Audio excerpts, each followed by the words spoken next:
Stanford University.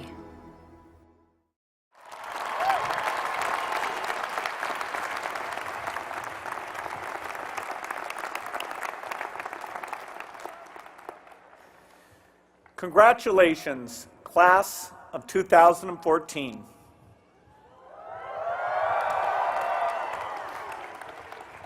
Melinda and I are excited to be here. It would be a thrill for anyone to be invited to speak at a Stanford commencement, but it's especially gratifying for us. Stanford is rapidly becoming the favorite university for members of our family, and it's long been a favorite university for Microsoft and our foundation. Our formula has been to get the smartest, most creative people working on the most important problems. It turns out that a disproportionate number of those people are at Stanford.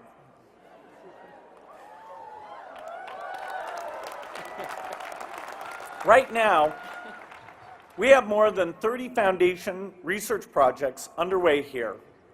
When we want to learn more about the immune system to help cure the worst diseases, we work with Stanford.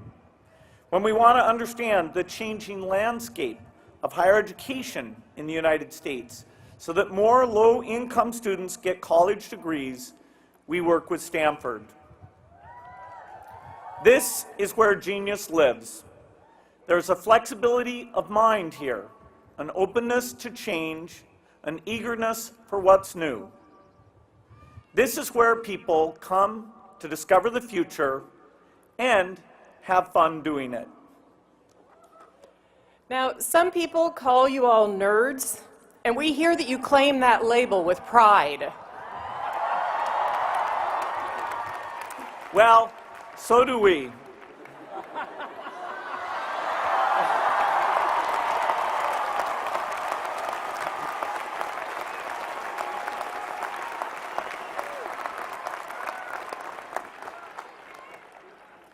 My normal glasses really aren't that different.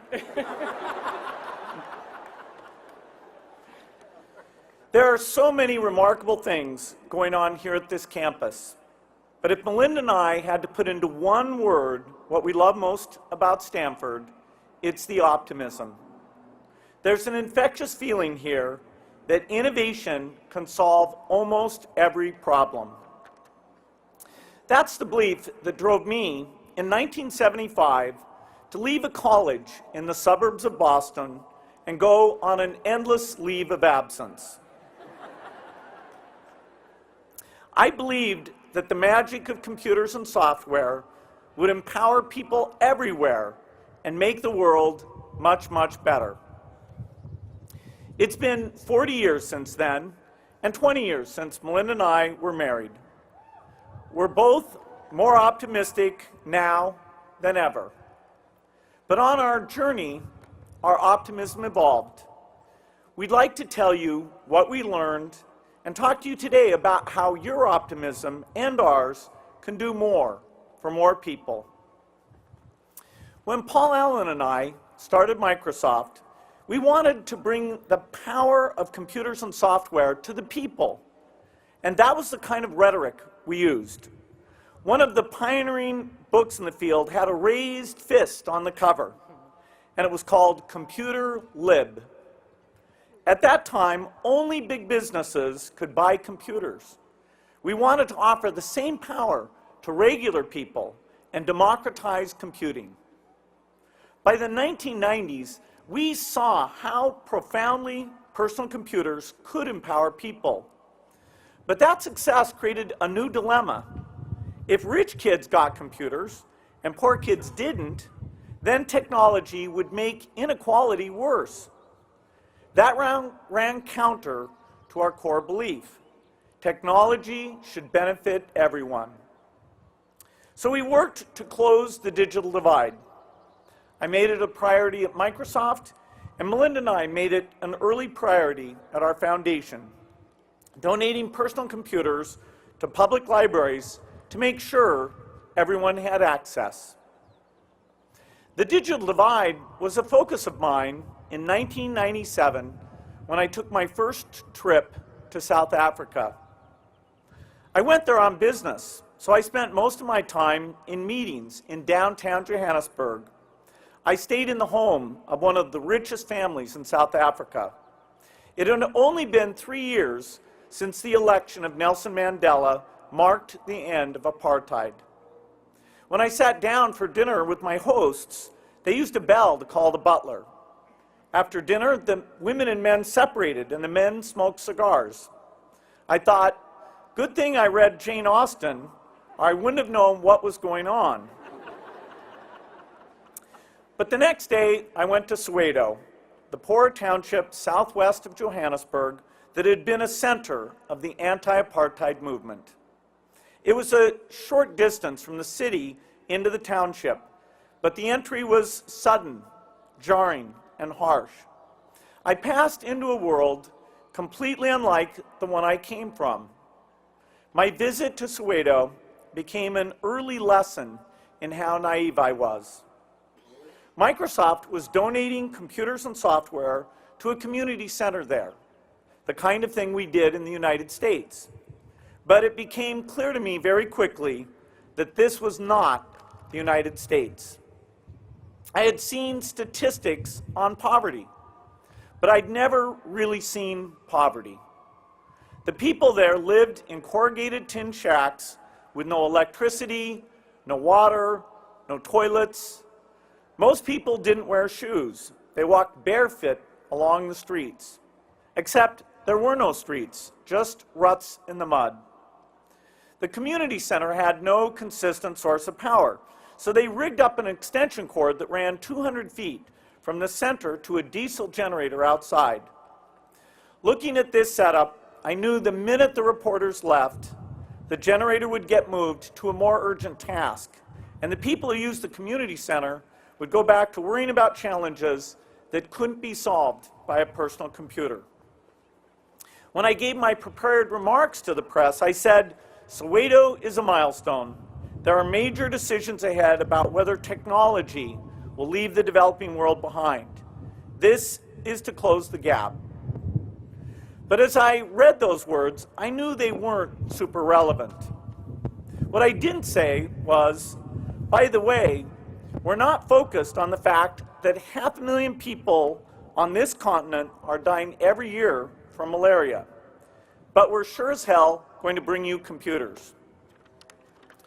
Before I went to Soweto, I thought I understood the world's problems, but I was blind to many of the most important ones. I was so taken aback by what I saw that I had to ask myself, did I still believe that innovation could solve the world's toughest problems? I promised myself that before I came back to Africa, I would find out more about what keeps people poor. Over the years, Melinda and I did learn more about the pressing needs of the poor. On a later trip to South Africa, I paid a visit to a hospital for patients with MDR-TB, multi-drug-resistant tuberculosis, a disease with a cure rate of under 50%. I remember that hospital as a place of despair. It was a giant open ward with a sea of patients shuffling around in pajamas, wearing masks. There was one floor just for children, including some babies lying in bed. They had a little school for kids who were well enough to learn, but many of the children couldn't make it, and the hospital didn't seem to know whether it was worth it to keep the school open. I talked to a patient there in her early 30s. She had been a worker at a TB hospital when she came down with a cough. She went to a doctor, and he told her she had drug-resistant TB. She was later diagnosed with AIDS. She wasn't going to live much longer, but there were plenty of MDR patients waiting to take her bed when she vacated it. This was hell with the waiting list. But seeing this hell didn't reduce my optimism. It channeled it. I got into the car as I left and told the doctor we were working with, I know MDR-TB is hard to cure, but we must do something for these people. And in fact, this year, we're entering phase 3 with the new TB drug regime. For patients who respond, instead of a 50% cure rate after 18 months for $2,000, we get an 80% cure rate after 6 months for under $100. It's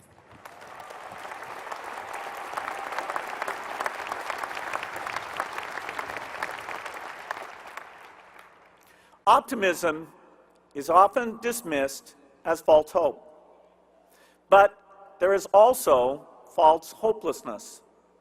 That's the attitude that says we can't defeat poverty and disease. We absolutely can. Bill called me that day after he visited the TB hospital, and normally if one of us is on an international trip, we'll go through our agenda for the day and who we've met and where we've been. But this call was different. Bill said to me, "Melinda, I've been somewhere that I've never been before." And then he choked up and he couldn't go on. And he finally just said, "I'll tell you more when I get home." And I knew what he was going through. Because when you see people with so little hope, it breaks your heart. But if you want to do the most, you have to go see the worst. And I've had days like that too. About 10 years ago, I traveled with a group of friends to India. And on the last day I was there, I had a meeting with a group of prostitutes. And I expected to talk to them about the risk of AIDS that they were facing. But what they wanted to talk to me about was stigma. Many of these women had been abandoned by their husbands. That's why they even went into prostitution. They wanted to be able to feed their children. They were so low in the eyes of society that they could be raped and robbed and beaten by anyone, even the police, and nobody cared. Talking to them about their lives was so moving to me. But what I remember most was how much they wanted to be touched. They wanted to touch me and to be touched by them. It was as if physical contact somehow proved their worth. And so before I left, we linked arms, hand in hand, and did a photo together.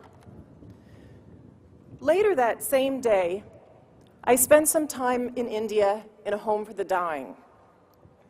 I walked into a large hall and I saw rows and rows of cots. And every cot was attended to except for one that was far off in the corner, and so I decided to go over there. The patient who was in this room was a woman in her 30s. And I remember her eyes. She had these huge, brown, sorrowful eyes. She was emaciated and on the verge of death. Her intestines weren't holding anything, so the workers had put a pan under her bed and cut a hole in the bottom of the bed, and everything in her was just pouring out into that pan. And I could tell that she had AIDS, both from the way she looked and the fact that she was off in this corner alone. The stigma of AIDS is vicious, especially for women. And the punishment is abandonment. When I arrived at her cot, I suddenly felt completely and totally helpless. I had absolutely nothing I could offer this woman. I knew I couldn't save her, but I didn't want her to be alone. So I knelt down with her and I put my hand out, and she reached for my hand and grabbed it, and she wouldn't let go. And I didn't speak her language, and I couldn't think of what I should say to her. And finally I just said to her, "It's going to be okay. It's going to be okay. It's not your fault." And after I'd been with her for some time, she started pointing to the rooftop. She clearly wanted to go up, and I realized that the sun was going down, and what she wanted to do was go up on the rooftop and see the sunset. So the workers in this home for the dying were very busy, and I said to them, "Can we take her up on the rooftop?" And they said, no, we have to pass out medicines. So I waited for that to happen. I asked another worker, and they said, no, we're too busy, we can't get her up there. And so finally, I just scooped this woman up in my arms. She was nothing more than skin over bones. And I took her up on the rooftop, and I found one of those plastic chairs that blows over in a light breeze. I put her there, sat her down, put a blanket over her legs, and she sat there facing to the west, watching the sunset. The workers knew, I made sure they knew that she was up there so they would bring her down later that evening after the sun went down. And then I had to leave. but she never left me. I felt completely and totally inadequate in the face of this woman's death. But sometimes it's the people that you can't help that inspire you the most. I knew that those sex workers I had met in the morning could be the woman that I carried upstairs later that evening, unless we found a way to defy the stigma that hung over their lives. Over the past 10 years, our foundation has helped sex workers build support groups so they could empower one another to speak up and demand safe sex and that their clients use condoms. Their brave efforts have helped keep HIV prevalence low among sex workers.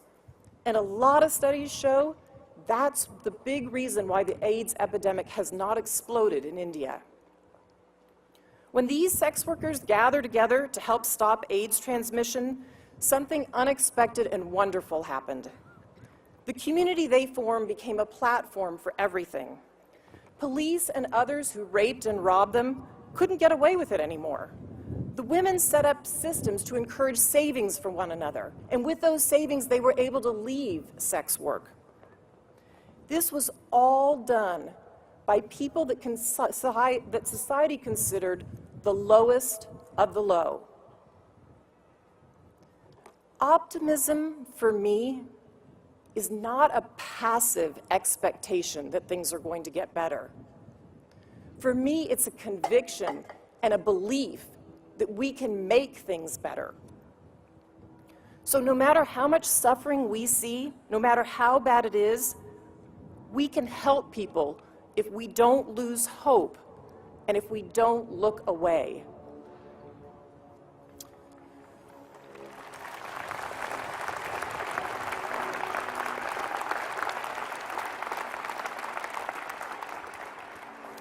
Melinda and I have described some devastating scenes, but we want to make the strongest case we can for the power of optimism.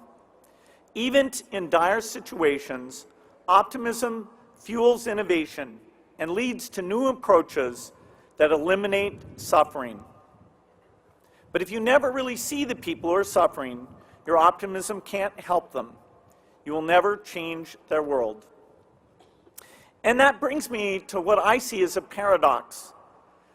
The modern world is an incredible source of innovation, and Stanford stands at the center of that, creating new companies, new schools of thought, prize-winning professors, inspired art and literature, miracle drugs, and amazing graduates. Whether you're a scientist with a new discovery or working in the trenches to understand the needs of the most marginalized, you are advancing amazing breakthroughs in what human beings can do for each other. At the same time, if you ask people across the United States, is the future going to be better than the past? Most say no. My kids will be worse off than I am. They think innovation won't make the world better for them or their children. So who's right? The people who say innovation will create new possibilities and make the world better? Or the people who see a trend toward inequality and a decline in opportunity and don't think innovation will change that? The pessimists are wrong, in my view, but they're not crazy. If innovation is purely market-driven and we don't focus on the big inequities, then we could have amazing advances and inventions that leave the world even more divided. We won't improve public schools. We won't cure malaria. We won't end poverty. We won't develop the innovations poor farmers need to grow food in a changing climate. If our optimism doesn't address the problems that affect so many of our fellow human beings, then our optimism needs more empathy. If empathy channels our optimism, we will see the poverty and the disease and the poor schools. We will answer with our innovations, and we will surprise the pessimists. Over the next generation, you Stanford graduates will lead a new wave of innovation. Which problems will you decide to solve? If your world is wide, you can create the future we all want. If your world is narrow, you may create the future the pessimists fear. I started learning in Soweto that if we're going to make our optimism matter to everyone and empower people everywhere, we have to see the lives of those most in need. If we have optimism without empathy, then it doesn't matter how much we master the secrets of science. We're not really solving problems, we're just working on puzzles. I think most of you have a broader worldview than I had at your age. You can do better at this than I did. If you put your hearts and minds to it, you can surprise the pessimists. We're eager to see it.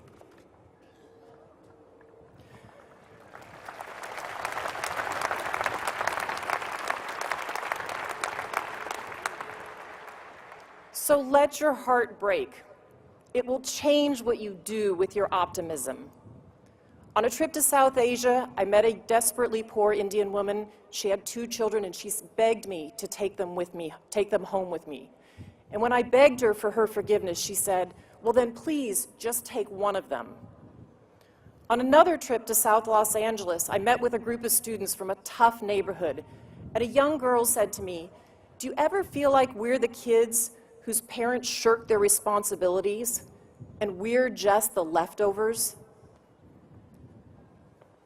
These women broke my heart, and they still do. And the empathy intensifies if I admit to myself, that could be me. When I talk with the mothers I meet during my travels, there's no difference between what we want for our children. The only difference is our ability to provide it to our children. So what accounts for that difference? Bill and I talk about this with our own kids around the dinner table. Bill worked incredibly hard, and he took risks, and he made sacrifices for success. But there's another essential ingredient of success, and that is luck. Absolute and total luck. When were you born? Who are your parents? Where did you grow up? None of us earn these things. These things were given to us.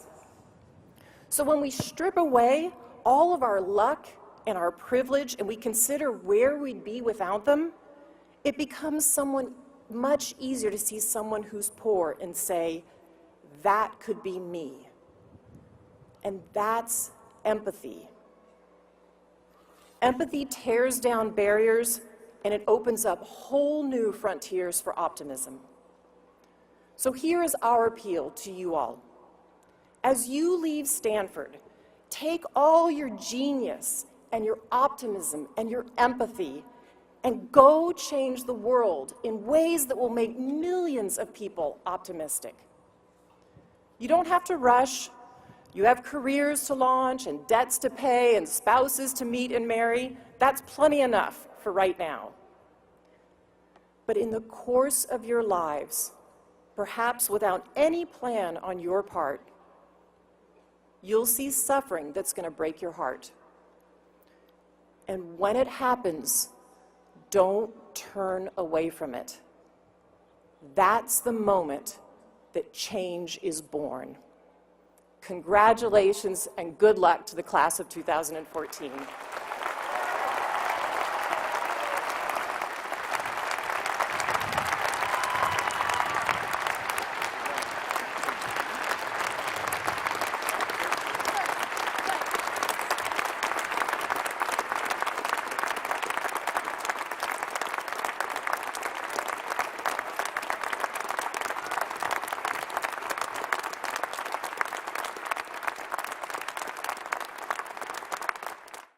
For more, please visit us at stanford.edu.